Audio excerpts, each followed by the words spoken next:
Assalamualaikum warahmatullahi wabarakatuh. Perkenalkan, kami dari kelompok 1 akan mempresentasikan materi berjudul pemeriksaan KAS. Untuk anggota kelompoknya sendiri, yang pertama itu ada Mas Raka Aswin Arifin, kemudian ada Mbak Milan Eka Putri, yang ketiga ada Tiffany Nabila, yang keempat ada Carmila, yang kelima ada Vina Sivanur Rahman, dan yang terakhir saya sendiri, Muhammad Hardin Ardiansyah. KAS dan setara KAS merupakan akun aset lancar yang mencerminkan likuiditas perusahaan pada laporan keuangan. Laporan keuangan perlu diaudit untuk memastikan kewajaran dan kehandalannya. Investor juga perlu memperhatikan informasi tentang KAS dalam laporan keuangan, karena hal ini mempengaruhi keputusan investasi mereka. KAS merupakan alat pembayaran yang siap dan bebas digunakan untuk membiayai kegiatan umum perusahaan. Menurut PSAK nomor 2 atau IAI tahun 2002, KAS itu terdiri dari saldo kas, cash on hand, dan rekening giro. KAS dalam perusahaan itu biasanya dibagi atas kas kecil yang digunakan untuk pengeluaran rutin dan tidak besar, dan juga kas besar yang digunakan untuk keperluan khusus dengan jumlah yang lebih besar. Setara KAS adalah investasi berjangka pendek yang sangat liquid. Investasi ini juga dapat dengan cepat diubah menjadi KAS dalam jumlah tertentu tanpa menghadapi risiko perubahan yang signifikan. Contoh setara KAS meliputi treasury bill, kertas komersial, dan juga dana pasar uang. Lalu yang selanjutnya itu ada tujuan dari audit. Yang pertama itu memeriksa efektivitas pengendalian internal terkait KAS, setara KAS, dan transaksi penerimaan serta pengeluaran KAS. Yang kedua itu memeriksa kebenaran dan kepemilikan saldo KAS, setara KAS yang tercatat dalam laporan posisi keuangan per tanggal neraca. Yang ketiga itu memastikan bahwa semua transaksi tercatat dengan benar dan tidak ada transaksi yang fiktif, di mana itu menciptakan ketidakakuratan. Yang keempat itu memeriksa akurasi pencatatan transaksi, penerimaan dan pengeluaran KAS, serta memastikan waktu pencatatannya sudah tepat. Yang kelima, memeriksa apakah ada pembatasan penggunaan saldo KAS dan setara KAS, seperti dana yang disisihkan untuk pelunasan obligasi atau saldo rekening giro yang dibekukan. Yang keenam, memeriksa saldo KAS dan setara KAS dalam valuta asing dengan mengkonversinya ke dalam rupiah dengan kurs Bank Indonesia pada tanggal laporan posisi keuangan dan memastikan penyesuaian selisih kurs telah dibebankan atau dikreditkan. Yang terakhir itu memastikan bahwa penyajian KAS dan setara KAS di laporan posisi keuangan ini sudah sesuai dengan prinsip akuntansi yang berlaku umum di Indonesia dan berdasarkan standar akuntansi keuangan SAK, ETAP, atau IFRS. Oke, untuk selanjutnya itu ada prosedur audit atas KAS merupakan langkah-langkah untuk menilai suatu kebenaran atas bukti-bukti yang berkaitan dengan KAS serta melaporkan apakah bukti-bukti KAS tersebut itu telah sesuai dengan kriteria yang ditetapkan. Adapun prosedur audit mengenai KAS dan setara KAS yang harus dilakukan oleh auditor, yaitu diantaranya. Untuk yang pertama itu ada pengendalian internal. Itu adalah evaluasi dan pemahaman atas pengendalian internal terkait KAS dan setara KAS. Lalu yang kedua itu ada top schedule KAS. Itu adalah membuat jadwal atau top schedule yang merinci saldo KAS dan setara KAS per tanggal neraca. Lalu yang ketiga itu ada KAS count. Itu melakukan perhitungan fisik uang KAS baik sebelum, sesudah, atau pada tanggal neraca. Lalu yang keempat itu ada konfirmasi net saldo. Itu mengirimkan konfirmasi atas atau memperoleh pernyataan saldo dari kasir jika tidak dilakukan kas opname. Yang kelima itu ada konfirmasi bank. Itu adalah mengirimkan konfirmasi ke seluruh rekening bank yang dimiliki perusahaan. Lalu yang keenam itu ada rekonsiliasi bank. Itu meminta dan memeriksa rekonsiliasi bank per tanggal neraca. Lalu yang ketujuh itu ada review jawaban dan dokumen pendukung. Itu mengkaji jawaban konfirmasi dari bank, netulen, rapat, dan perjanjian kredit untuk mengetahui perbatasan rekening bank. Lalu yang kedelapan itu ada pemeriksaan interbank transfer. itu adalah meneliti transfer antar bank 1 minggu sebelum dan sesudah tanggal neraca untuk mendeteksi potensi window blessing. Lalu yang ke-9 itu ada pemeriksaan transaksi sesudah tanggal neraca. Itu adalah memeriksa transaksi setelah tanggal neraca untuk mengetahui pembayaran atau penerimaan setelah periode pelaporan. Lalu ke-10 itu ada konversi mata uang asing. Itu adalah memeriksa apakah konversi mata uang asing itu menggunakan kurs BI dan sudah dicatat di laba rugi tahun berjalan. Lalu ke-11 itu ada kepatuhan dengan prinsip akuntansi. Itu memastikan penyajian kas dan setara kas di neraca sesuai dengan standar akuntansi yang berlaku. Lalu yang ke-12 itu adalah kesimpulan. Kita membuat kesimpulan mengenai kewajaran dari cash on hand dan in-bank setelah menjalankan seluruh prosedur audit di atas. Semua pemahaman dan pelaksanaan tujuan serta prosedur audit ini tuh sangat penting untuk menjamin integritas, keakuratan, dan kewajaran informasi keuangan yang berkaitan dengan kas dan setara kas dalam laporan keuangan suatu entitas.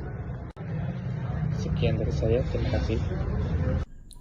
Auditor perlu memahami faktor-faktor berikut dalam menilai resiko inheren dan menentukan signifikasi.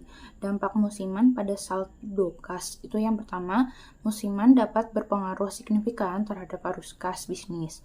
Memahami pola arus kas sehubungan dengan fluktuasi musiman membantu auditor mengantisipasi ketidakwajaran atau anomali potensial. Contohnya, bisnis retail mungkin mengalami peningkatan signifikan dalam arus kas selama musim liburan. Yang kedua, kebijakan manajemen kas dan praktik anggaran. Evaluasi keterampilan dalam kebijakan manajemen kas dan praktik anggaran klien sangat penting bagi auditor.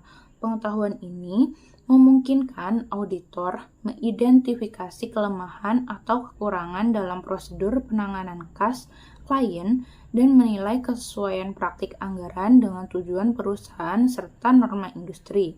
Yang ketiga, risiko dari kebijakan dan strategi investasi klien bersama dengan pengendalian manajemen. Memahami kebijakan dan strategi investasi klien membantu auditor menilai risiko yang terkait dengan laporan keuangan. Evaluasi risiko terkait keputusan investasi seperti volatilitas pasar, risiko likuiditas, dan kepatuhan regulasi. Pengetahuan tentang pengendalian manajemen membantu auditor memahami bagaimana perusahaan mengelola risiko dan mencapai tujuan keuangan. Memahami kontrol utama dan penilaian risiko pengendalian. Ketika kita membahas manajemen kas dalam pengawasan auditor, penting untuk memahami lingkungan pengendalian yang mencakup kebijakan manajemen terkait pengelolaan dan investasi kas. Informasi yang diperoleh dari pertanyaan kepada manajemen dan pengumpulan data dari siklus yang berbeda membantu auditor menilai kemungkinan terjadinya kesalahan dalam saldo kas. Dalam pemahaman pengendalian internal, beberapa poin penting perlu diperhatikan. Efektivitas pengendalian atas saldo kas bervariasi di antara perusahaan. Sementara rekonsiliasi bank independen dianggap sebagai kontrol internal yang paling krusial. Pengawasan terhadap penerimaan dan pengeluaran kas juga memiliki peran kunci dalam mengevaluasi risiko pengendalian. Perlu dicatat bahwa pengguna dengan akses tinggi atau fungsi tidak cocok dalam sistem komputer dapat meningkatkan risiko pengendalian. Untuk mencegah dan mendeteksi transfer yang tidak tepat, diterapkan beberapa pengendalian dasar. Ini mencakup mengaitkan transfer dengan pembelian atau pelayanan yang sah, pengembangan proses persetujuan untuk transfer bernilai tinggi dengan persetujuan dari 2 atau lebih eksekutif, dan penggunaan berbagai sarana komunikasi untuk memverifikasi keabsahan transfer. Pada akhir tahun, pengendalian internal terkait dengan saldo kas dalam akun umum dapat dibagi menjadi dua kategori utama. Yang pertama, pengendalian siklus transaksi dan rekonsiliasi bank independen. Pengendalian siklus transaksi melibatkan pemantauan transaksi, penerimaan dan pengeluaran kas dengan pemisahan tugas yang memadai dan pengendalian dokumen. Sementara itu, rekonsiliasi bank independen membantu memastikan konsistensi antara catatan perusahaan dan laporan bank internal sambil menyelesaikan perbedaan yang mungkin muncul. Kertas kerja pemeriksaan. Kertas kerja pemeriksaan adalah semua berkas-berkas yang dikumpulkan oleh auditor dalam menjalankan pemeriksaan yang berasal dari pihak klien, analisis yang dibuat oleh auditor, dan dari pihak ketiga. Tujuan kertas kerja pemeriksaan. Ketika kita berbicara tentang kertas kerja pemeriksaan, ini merujuk pada seluruh dokumentasi yang disusun oleh seorang auditor selama proses pemeriksaan. Dokumen ini mencakup langkah-langkah audit, uji yang dilakukan, informasi yang diperoleh, dan kesimpulan yang diambil dari pemeriksaan tersebut. Termasuk dalam kategori ini adalah analisis, memorandum, surat konfirmasi, representasi, ringkasan dokumen perusahaan, rincian pos neraca dan laba rugi, serta komentar yang dihasilkan atau diperoleh oleh auditor. Kertas kerja pemeriksaan memiliki beberapa tujuan utama. Yang pertama, sebagai dukungan bagi opini auditor mengenai kewajaran laporan keuangan. Opini ini harus sesuai dengan temuan yang terdokumentasi dalam kertas kerja di perusahaan yang sedang diperiksa. Kedua, sebagai bukti bahwa auditor telah menjalankan pemeriksaan sesuai dengan standar profesi akuntan publik. Kertas kerja harus mencerminkan kepatuhan penuh terhadap pedoman yang diterapkan dalam standar profesi akuntan publik. Yang ketiga, sebagai referensi yang dapat digunakan dalam menghadapi pertanyaan dari berbagai pihak, termasuk pihak pajak, pihak bank, dan klien itu sendiri. Keempat, sebagai dasar penilaian bagi asisten auditor, membantu dalam mengevaluasi kinerja mereka dari asisten hingga partner setelah menyelesaikan suatu penugasan.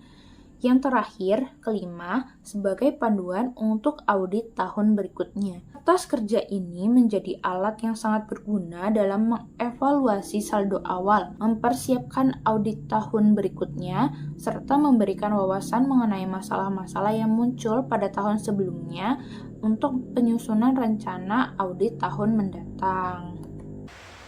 Baik, selanjutnya yaitu adalah kas di bank dan siklus transaksi. Nah, ketika kita membahas audit atas kas, seorang auditor itu harus dapat membedakan antara verifikasi rekonsiliasi saldo laporan bank yang dilakukan oleh klien dengan saldo buku besar. Nah, serta auditor itu harus dapat memastikan bahwa pencatatan transaksi kas di buku besar itu mencerminkan secara akurat semua transaksi kas yang terjadi sepanjang tahun. Nah, meskipun verifikasi rekonsiliasi klien ke akun saldo bank dan buku besar ini terasa lebih mudah, namun titik paling krusial dalam audit secara keseluruhan di suatu perusahaan yaitu adalah memastikan bahwa pencatatan transaksi kas itu dilakukan dengan benar. Beberapa contoh kesalahan yang seringkali terlewat dalam audit rekonsiliasi bank melibatkan kesalahan dalam penagihan konsumen, pencurian kas dengan menyembunyikan pembayaran dari konsumen, dan duplikasi pembayaran faktur vendor. Nah, semua jenis kesalahan ini biasanya terungkap melalui pengujian dalam audit rekonsiliasi bank, termasuk kesalahan dalam pencatatan cek yang belum dicairkan, pencatatan kas yang masih dalam perjalanan dari klien pada tanggal neraca, dan pembayaran wesel bayar yang tidak tercatat dengan benar dalam catatan klien. Oleh karena itu, sebagai auditor, penting bagi kita untuk memiliki pemahaman mendalam tentang semua kemungkinan kesalahan dan melakukan pengujian yang komprehensif untuk memastikan keakuratan pencatatan transaksi kas dalam buku besar perusahaan yang sedang kita audit. Nah, selanjutnya yaitu adalah prosedur yang berorientasi kecurangan. Ketika berurusan dengan audit kas, kita itu tidak dapat mengabaikan kemungkinan adanya kecurangan. Nah, auditor itu harus melibatkan prosedur yang lebih luas dalam audit kas akhir untuk menilai potensi kecurangan yang bisa signifikan, terutama jika pengendalian internal itu tidak memadai. Nah, hal ini khususnya itu berlaku jika ada kelemahan dalam pemisahan tugas antara penanganan kas dan pencatatan transaksi kas dalam catatan akuntansi. serta jika rekonsiliasi bank itu tidak disiapkan secara independen. Nah, dalam merancang prosedur untuk mengungkapkan kecurangan, seorang auditor itu perlu mempertimbangkan dengan cermat kelemahan dan pengendalian internal. Jenis kecurangan yang mungkin muncul sebagai akibat dari kelemahan tersebut yaitu adalah tingkat materialitas potensial dari kecurangan tersebut dan prosedur audit yang paling efektif untuk mengungkapkannya. Nah, prosedur yang dapat membantu pengungkapan kecurangan dalam bidang penerimaan kas ini melibatkan konfirmasi piutang usaha, pengujian untuk mendeteksi lapping, peninjauan terhadap entry jurnal dalam buku besar untuk mengidentifikasi pos-pos yang tidak dapat biasa, pembandingan pesanan pelanggan dengan penjualan penerimaan kas selanjutnya, serta pemeriksaan persetujuan dan dokumen pendukung piutang tak terdagih, retur penjualan dan pengurangan. Nah, mendeteksi pencurian kas dan pelaporan keuangan yang curang terutama dalam melibatkan kas memang sangat sulit. Oleh karena itu, auditor itu harus berupaya memaksimalkan dengan memperluas pengujian rekonsiliasi bank, mengumpulkan bukti kas dengan teliti, dan melakukan pengujian yang cermat terhadap transfer antar bank untuk mengungkapkan potensi kecurangan yang terkait dalam kas. Baik, untuk yang terakhir ada soal kasus. Untuk soalnya sendiri yaitu PT JKL merupakan perusahaan yang bergerak di bidang jasa pengiriman dan dalam mengelola aktivitas usahanya, perusahaan memerlukan kas dalam membiayai aktivitas operasionalnya. PT JKL memilih untuk menyimpan dana kasnya di bank untuk alasan keamanan dan kemudahan pengendalian arus keluar dan masuk harta perusahaan. Selain itu, perusahaan juga memiliki praktik menyimpan kas kecil di setiap pos atau cabang yang disebut sebagai kas kecil, yang digunakan untuk membayar pengeluaran kecil atau kegiatan operasional yang tidak ekonomis jika menggunakan metode pembayaran lain, seperti cek. Pada tanggal 31 Desember 2018, PT JKL ini melaporkan bahwa total kas kecil yang dimilikinya mencapai 1.988.383 rupiah dan terdistribusi di 113 stasiun di seluruh Indonesia. Meskipun jumlah tersebut tercatat dalam laporan keuangan perusahaan, keberadaan sebenarnya belum dapat dipastikan karena PT JKL hanya menerima laporan dari kas di setiap stasiun tanpa melakukan pengecekan langsung terhadap jumlah kas kecil yang tersisa per tanggal 31 Desember 2019. Untuk pertanyaannya adalah berdasarkan pernyataan di atas, buatlah prosedur pemeriksaan kas dan setara kas dari PT JKL. Berdasarkan pernyataan di atas, berikut adalah prosedur kerja pemeriksaan kas dan setara kas yang telah kami rangkum. Langkah yang pertama yaitu melakukan analisis dan evaluasi kontrol internal terhadap kas dan setara kas. Dalam proses ini, kami akan memanfaatkan data yang terkumpul melalui kuesioner kontrol internal atau ICQ. Kami akan mengisi sendiri jawaban atas pertanyaan yang diajukan dalam ICQ, yaitu jawabannya adalah ya, yang menandakan bahwa kontrol internal tersebut baik, sedangkan jawaban tidak, yaitu menunjukkan kelemahan kontrol internal, dan tidak relevan menunjukkan bahwa pertanyaan tersebut tidak berlaku untuk PT JKL. Hasil dari ICQ menunjukkan bahwa masih terdapat kelemahan dalam pengendalian internal perusahaan, terutama karena kurangnya standar operasional prosedur untuk pengeluaran atau penerimaan kas dan bank. Langkah yang kedua yaitu melakukan verifikasi apakah saldo kas dan bank sesuai dengan catatan buku besar dan rincian transaksi. Buat jadwal utama dan pastikan bahwa saldo tersebut sejalan dengan buku besar umum atau general ledger atau buku besar. Untuk melaksanakan prosedur ini, kami akan menggunakan data perusahaan PT JKL, yaitu berupa neraca dan juga buku besar bank.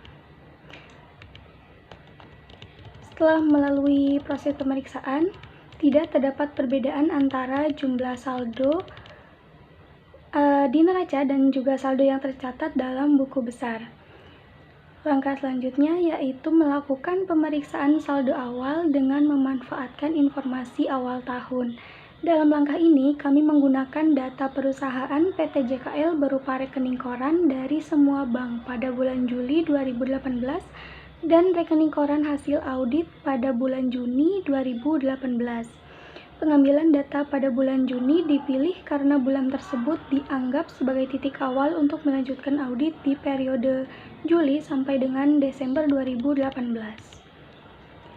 Bisa dilihat pada tabel berikut, yaitu setelah kita melalui proses pemeriksaan, ternyata tidak terdapat selisih antara saldo awal audit pertengahan tahun Juni 2018 dengan saldo awal bulan Juli 2018. Langkah yang keempat yaitu melakukan diskusi dengan klien mengenai aspek-aspek terkait pembatasan pengambilan kas di bank, jaminan-jaminan yang termuat dalam konfirmasi bank, dan hal-hal lain yang dilakukan sebagai bagian dari proses audit. Selama prosedur ini, kami memeriksa bukti-bukti terkait dan mendokumentasikan hasilnya. Hasil wawancara dengan staf manajer keuangan turut menjadi landasan dalam mengevaluasi pembatasan pengambilan kas di bank, yang ternyata tidak ada batasan selama kegiatan operasional dan harus diotorisasi oleh pejabat yang berwenang. Langkah yang kelima yaitu melakukan pemeriksaan fisik terhadap kas yang ada di tangan dan menguji rekonsiliasi pada jumlah yang mengalami selisih. Untuk melaksanakan prosedur ini, kami memanfaatkan data dari perusahaan PT JKL, yaitu dokumen kas kecil dan pos atau station yang diperoleh untuk cash opnam, serta berita acara pemeriksaan atau BAP untuk hasil pemeriksaan fisik kas di tangan atau cash opnam. Pemeriksaan fisik kas di tangan atau cash opnam dilakukan karena PT JKL tidak memiliki kas di tangan, melainkan kas di tangan milik station. Station yang diambil sebagai sampel untuk cash opnam adalah KLD dan BGR. Hasil pemeriksaan pada pos KLD menunjukkan adanya selisih antara pemeriksaan kas di tangan dengan catatan kasir sebesar 87.287.199. Kesalahan pencatatan oleh kasir yaitu sebesar 38.233.000 pada saat pengisian kembali menyebabkan perlu dilakukannya pengkreditan transaksi di buku kas sejumlah 38.233.000 dengan keterangan kesalahan pencatatan kas kecil. Sebagai hasilnya, selisih uang yang tidak dapat ditemukan per tanggal 5 April 2019 adalah sebesar 49.054.199. Hasil pemeriksaan dan perhitungan fisik kas di stasiun BGR terungkap bahwa terdapat selisih lebih besar, yaitu sebesar 66.314 antara pemeriksaan kas di tangan dan catatan kasir. Selisih ini mungkin disebabkan oleh penggunaan uang kasir tanpa penggantian melalui uang kas kecil dan tanpa pencatatan di buku kas. Langkah selanjutnya yaitu memeriksa apakah saldo akhir menurut rekening koran sesuai dengan saldo bank yang tercatat dalam buku besar. Data perusahaan yang digunakan untuk prosedur ini adalah rekening koran semua bank pada bulan Desember dan buku besar bulan Desember.